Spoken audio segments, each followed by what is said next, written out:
আপনার চোখের গড়িয়ে যাওয়া প্রতি ফোঁটা অশ্রু, আর রাতের আধারে মোনাজাতে বসে বারবার আকুতি মিনতি করে যাওয়া একটা শব্দ বিফলে যাবে না। ওয়াল্লাহি আপনার রব আপনার আকুতি ভরা কণ্ঠ বারবার শুনতে পছন্দ করেন বলেই তিনি আপনাকে ডাকার সুযোগ করে দিচ্ছেন। আরও একটু সময় অপেক্ষা করুন, আর সে আজিম থেকে উত্তম ফয়সালা আসবেই। মাঝে মাঝে এমন সব জায়গা থেকে দুঃখ পাবেন যা আপনি কখনো দুঃস্বপ্নে ভাবতে পারেন না। মাঝে মাঝে সব থেকে কাছের মানুষটাই আপনার সবচেয়ে বড় ক্ষতিটা করে দেবে, যা আপনি কখনো ভাবতে পারেন না।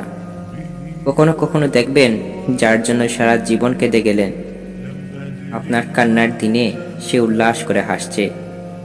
আপনাকে বুঝতে হবে এসব কিছুই জীবনের অনুষঙ্গ।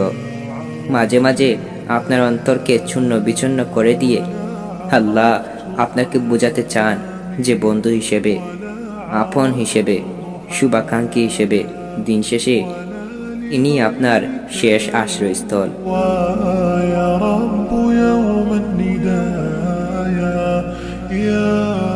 যাদের পেতে গিয়ে আপনি আল্লাহকে বলে বসেছেন, তারা কখনোই আপনার আপন কেউ ছিল না।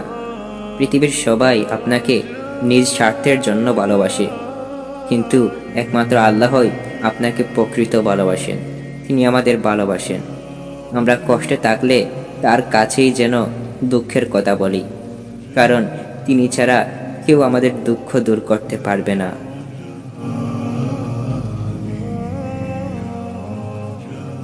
সবচেয়ে ভয়ঙ্কর কথা হলো, একজন কষ্ট পাওয়া মানুষ একদিন সব ভুলে গেলেও তার রব কিছুই বলেন না।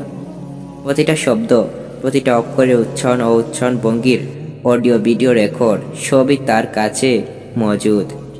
প্রতিশোধ যদি বান্দা নিত ঢের ভালো ছিল, কতটুকুই বা নেবে, কিন্তু শাস্তি যখন রব দিবেন নিশ্চয়ই তার আযাব অত্যন্ত কঠোর।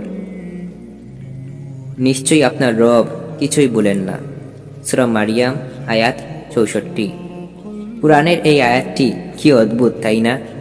কারোর জন্য সান্ত্বনা, কারোর জন্য ভয়ঙ্কর। আল্লাহ সবাইকে হেফাজত করুন।